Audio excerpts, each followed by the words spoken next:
Good morning, everyone. I hope you all have been enjoying your summer and haven't been too busy with work and other responsibilities. As an incoming senior in high school, it was inevitable that I would be assigned an ample amount of summer homework to do over the next 2 months that followed junior year. However, before I began to tackle this monstrosity that is summer homework, I embarked on the trip of a lifetime. Almost 2 years ago, I was offered the opportunity to travel to Portugal, Gibraltar, Spain, and France for 2 weeks with my former AP World History teacher and other students from Kennedy. Always wanting to go to Europe, I was able to convince my parents to allow me to sign up, and 1 month ago I left for my dream trip. For the sake of your time and your plans for the rest of the morning, I'll try not to go into too much detail and give a relatively brief overview of our whereabouts in Europe.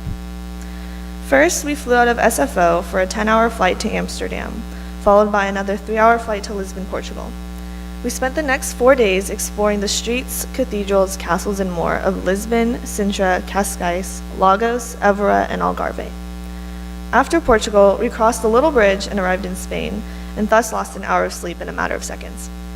Over the next 6 days, we visited Sevilla, where Star Wars Episode 2 was filmed at the Plaza de España, Valencia, Granada, and Barcelona, and were able to enjoy the sights, sounds, and smells of Spain through lots of walking, a city scavenger hunt in Granada, watching the flamenco dance performance, and a bike tour in Barcelona. Within those 6 days, we took a one-day excursion to Gibraltar and explored a cave, encountered many apes, and were able to see both North Africa and Spain from the top of the cliff, 412 meters high. After our time in Spain, we traveled to France for the last leg of our trip. We were able to visit Nîmes, Aix, Monaco, and Nice. Lastly, we flew out of Nice to the JFK airport in New York. Then, after a 6-hour layover, we flew into SFO at 1 in the morning. Looking back on all of our adventures, I realized the importance of being mindful in each and every situation. In each of the countries we visited, we, a very, very large group of 43 students and chaperones, always had to take into consideration our surroundings and peers. Whether it was on the bus or plane, inside a cathedral or restaurant, in our hotel rooms or tour groups, each of us had to be aware of our actions. We couldn't be extremely loud and obnoxious, even though at a lot of times we were, and had to at least attempt to speak the local languages to meet the locals halfway. We had to be respectful towards all of our tour guides and our tour director, and do our best to handle our money and spending without our parents watching over us. We had to be sure that we were dressed appropriately when going into a cathedral or mosque, and to never lose sight of our responsibilities as students traveling in a foreign country. Going into this trip with absolutely no prior experience outside of the United States, I honestly had no idea what to expect. I definitely had high hopes, considering I've always wanted to travel to Europe, yet I was still blown away by the beauty and the overall inviting atmosphere of each and every city we visited. I went into this trip with blinders on, not knowing how to handle traveling in a foreign place with 40 other people I barely knew. But shortly after we first landed, I was exposed to everyone and recognized the opportunity presented to me to branch out.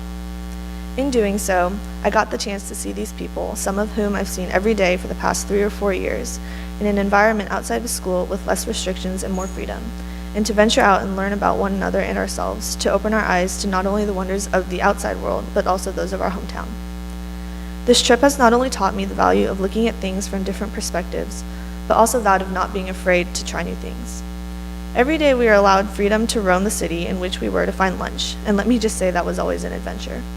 Trying to get 12 teenagers to agree on something to eat, let alone the fact that we were in a foreign place, is a hassle in and of itself. However, we always managed to find a good spot to eat, whether it was at the local market or a nice little restaurant along the street. Everyone always left very content.